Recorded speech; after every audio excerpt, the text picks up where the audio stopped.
This lecture is, I would say, it's a very important lecture.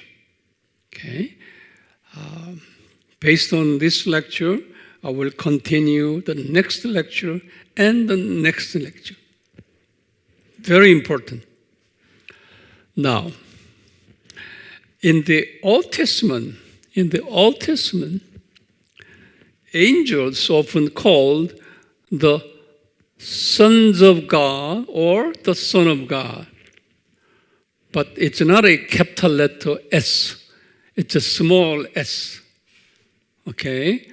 It's very interesting, and you should know that terminology which refers to angel, which I'm going to explain to you. So listen to me carefully. Okay? Now, in the Old Testament, normally angels were called under the normal circumstances. Angels were called, we have studied the host of heaven. Remember that? We studied the host. I have given you many Bible references. Or simply angel. Okay? Many Bible references I have given to you, but just Daniel 3:28. Okay, now here. Or, listen to me here. In the previous lectures, the angel of the Lord mostly referred to who? Jesus. I've given you all these references right here. We studied that. Okay? But with a very good example here in Zechariah 3:1. Same, the angel of the Lord. Okay, in Zechariah 3:1, that would not refer to Jesus. That is angel.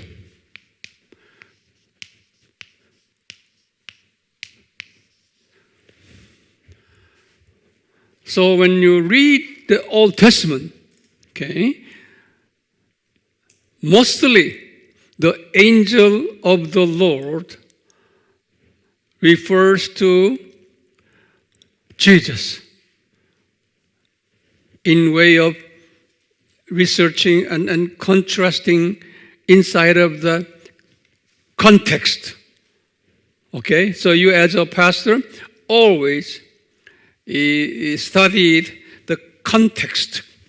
Context means the stories, previous and after stories. You just see all entire stories, then you can define whether the angel of the Lord is Jesus or angel.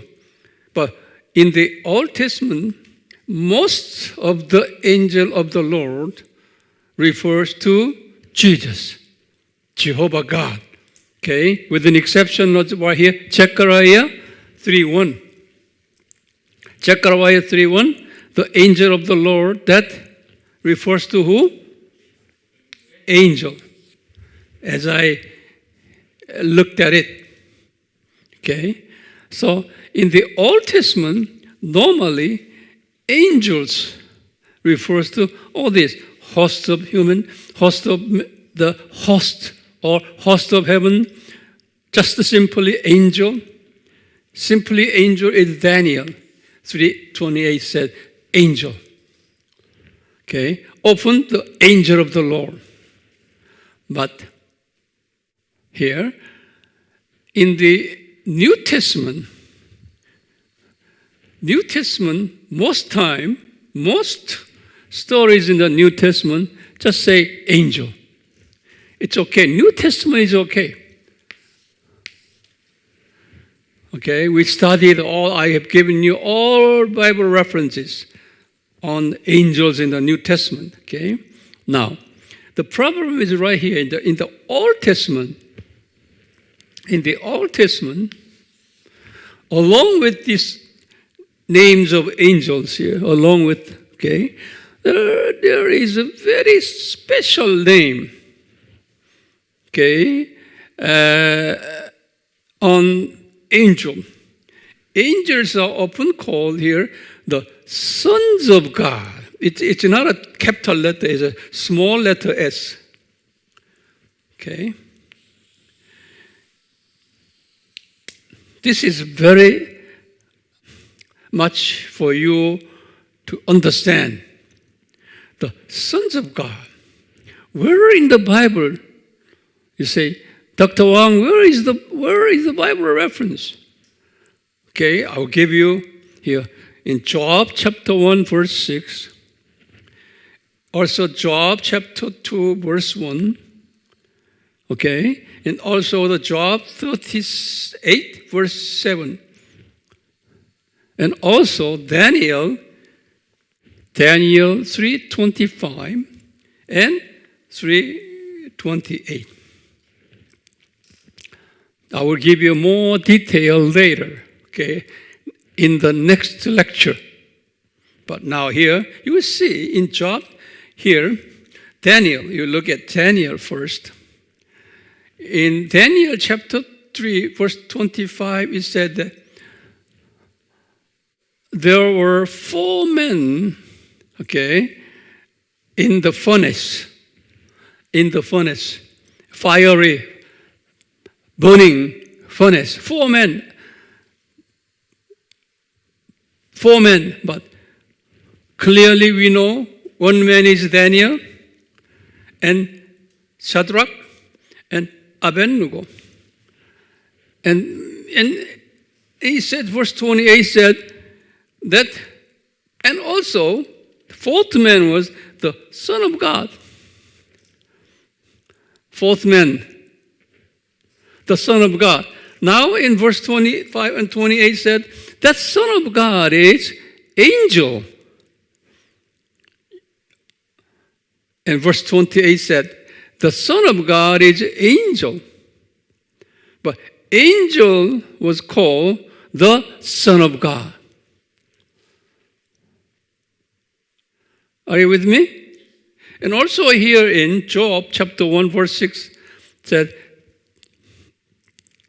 the Son of God and Son of God stood right along with Satan.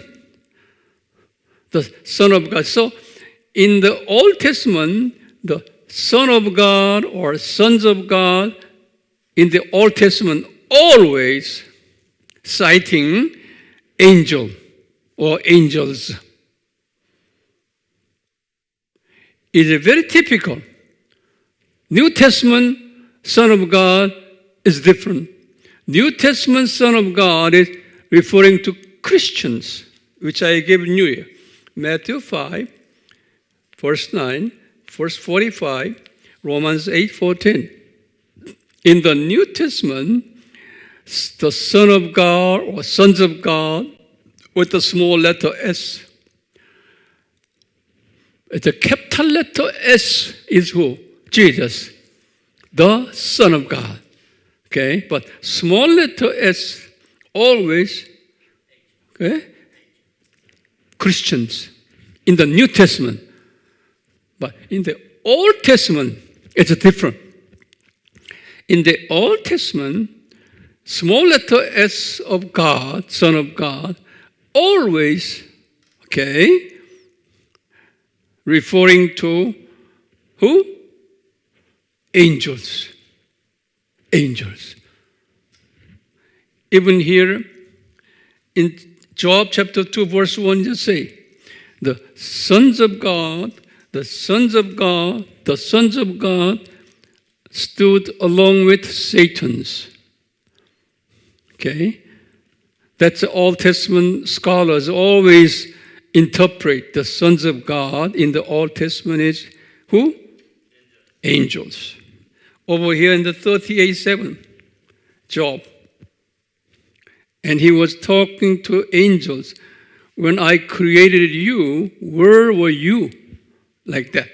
So we will study it later, more in detail later, not now. So now here again, 4 men in the furnace, okay, but we know 3 men here, Daniel, Shadrach, Abednego. And also 4th man was, here in verse 25, he said, the Son of God. But in verse 28, he said, that Son of God is who? Angel. Bible explains by itself. Therefore, don't forget that Son of God in the Old Testament always who? Angels. But not in the New Testament. In the New Testament, the sons of God is Christians, but it's high-level Christians. I don't want to tell you now, but just it's not a low level, high level. Yeah. Blessed those are peacemakers who called sons of God. Okay? Which is right here. Verse 9, chapter 5, verse 9, Matthew. In Matthew chapter 5, 45 said that if you forgive your enemies, even you pray for your enemies, then you will be called the sons of God. Okay? In Romans chapter 8, 4:10, it's the same.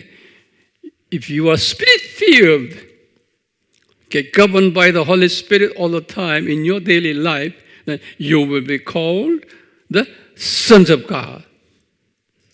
Okay, very high level. You know, spiritual growth beginning with what? Spiritual infant and spiritual children and spiritual teenagers and spiritual youth and spiritual sons and father, like that. So spiritual sons level is very high level.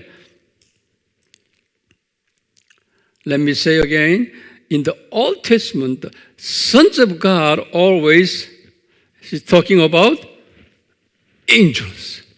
Okay? In the New Testament, the sons of God is a high level children of God, Christians. You got that in your mind first. Okay, then I will continue, okay, to the next lecture, lecture 15, along with these teachings. May God bless you. Amen.